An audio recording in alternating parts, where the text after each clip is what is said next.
Salam sehat, bertemu lagi di pembelajaran elektronika, masih di materi yang sama, teori dasar listrik. Kali ini subbahasannya tentang hambatan listrik. Hambatan listrik yang kita bahas hari ini adalah hambatan listrik pada sebuah kawat penghantar. Hambatan listrik pada sebuah rangkaian atau yang sering kita kenal dengan hukum Ohm akan kita bahas pada pertemuan berikutnya.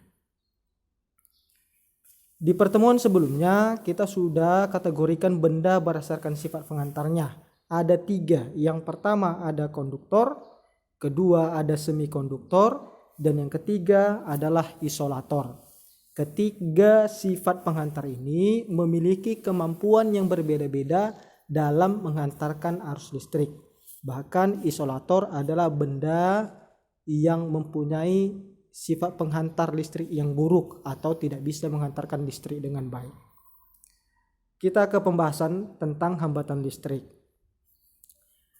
Pada video yang kita saksikan, terdapat sebuah bak penampungan air dengan 2 lintasan atau jalur keluar air.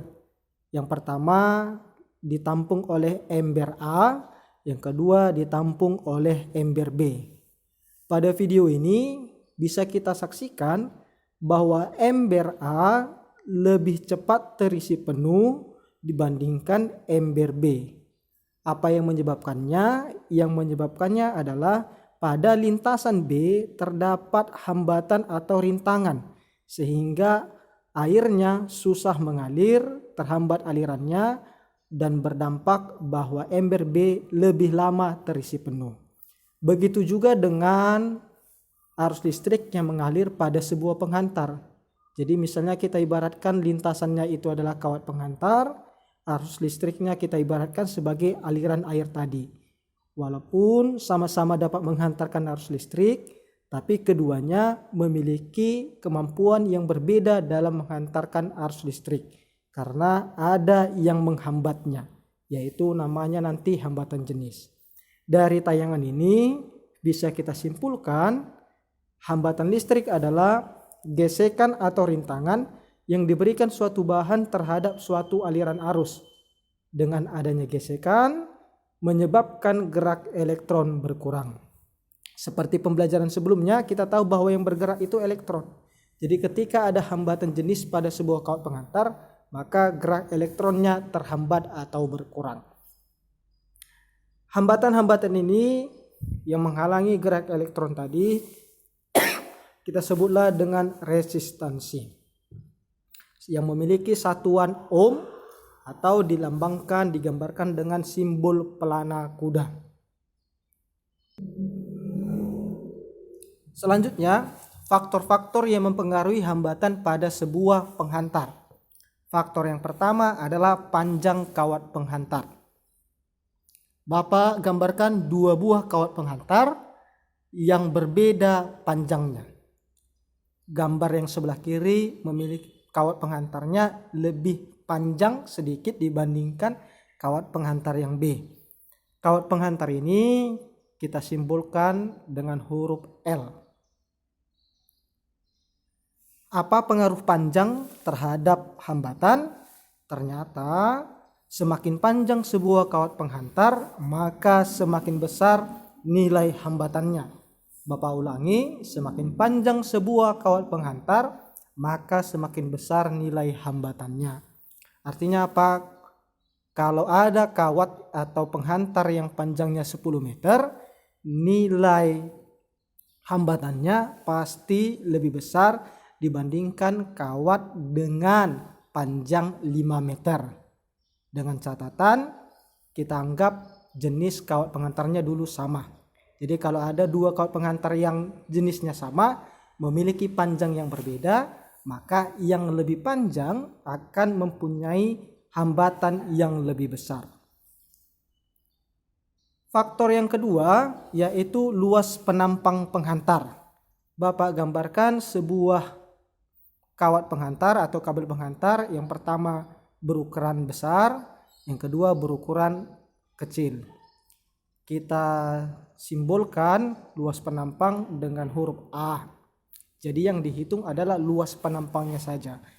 Apa pengaruh luas penampang terhadap hambatan, semakin luas penampang sebuah kawat penghantar, maka semakin kecil nilai hambatannya. Dibaca sekali lagi nak ya, semakin luas penampang sebuah kawat penghantar, maka semakin kecil nilai hambatannya. Artinya luas penampang terbalik dengan hambatannya. Jadi kalau dia semakin luas, maka hambatannya semakin kecil. Kalau dia semakin sempit, maka hambatannya semakin besar. Faktor yang ketiga adalah hambatan jenis penghantar. Ini yang Bapak katakan tadi di awal adalah bahan pembuat kawatnya. Ada tembaga, ada juga aluminium. Jadi kita misalkan ada 2 buah kawat penghantar seperti pada gambar. Kalau diperhatikan gerak elektronnya atau gerak arus listriknya di gambar A dan di gambar B, atau di gambar atas dan di gambar bawah. Nanti kita identifikasi yang mana kawat yang memiliki hambatan jenis yang besar. Tapi sebelum ke situ, kita harus tahu hambatan jenis itu apa. Hambatan jenis adalah kecenderungan suatu bahan untuk melawan aliran arus listrik. Jadi ini bergantung pada bahan pembuat kawatnya.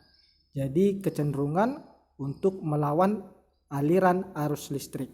Seperti yang Bapak katakan tadi di awal, kalaupun ada 2 buah benda yang sama-sama bisa menghantarkan arus listrik, belum tentu kemampuannya sama dalam menyalurkan arus listriknya.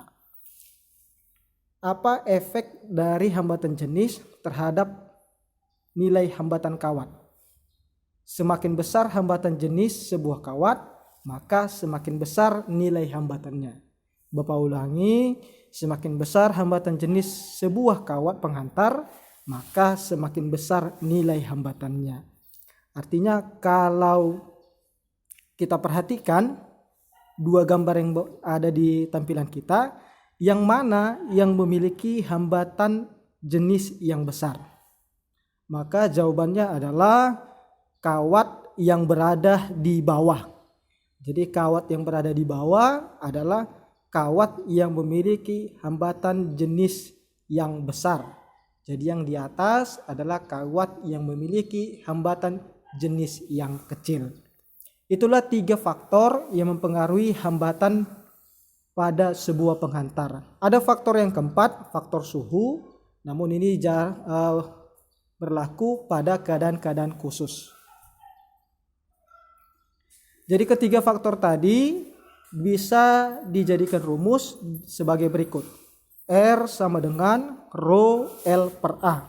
Bapak ulangi, R sama dengan Rho L per A.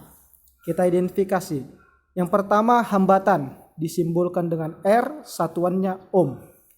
Yang kedua ada panjang kawat penghantar disimbolkan L, satuannya meter.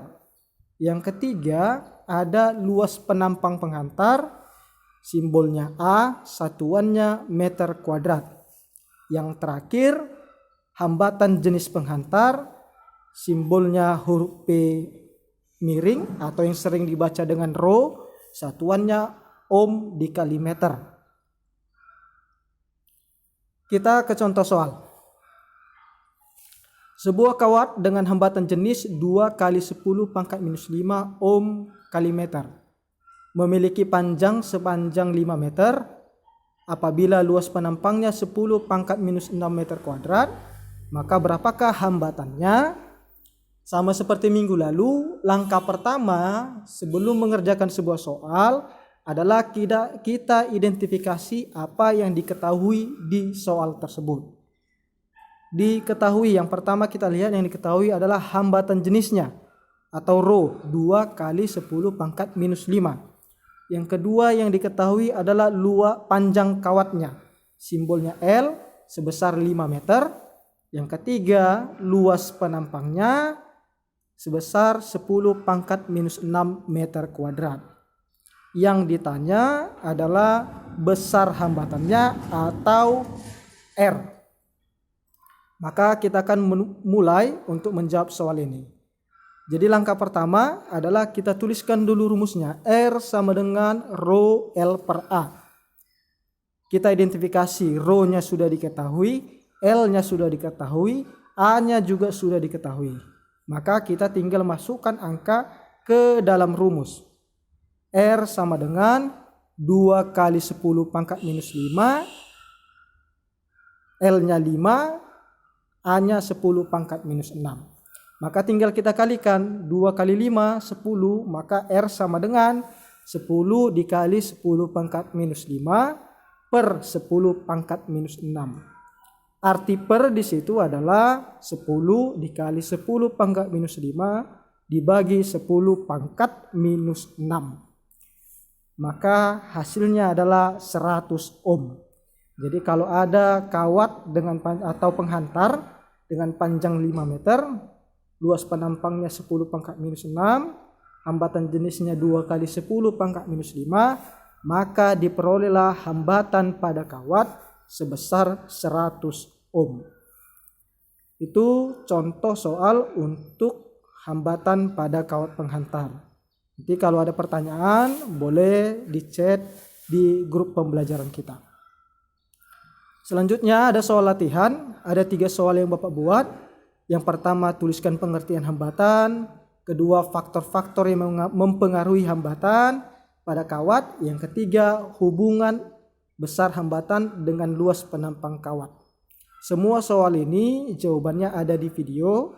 Nanti dokumennya Bapak kirim juga ke grup pembelajaran kita. Jangan lupa untuk mengerjakan latihannya, dikerjakan tepat waktu, dikerjakan juga dengan benar.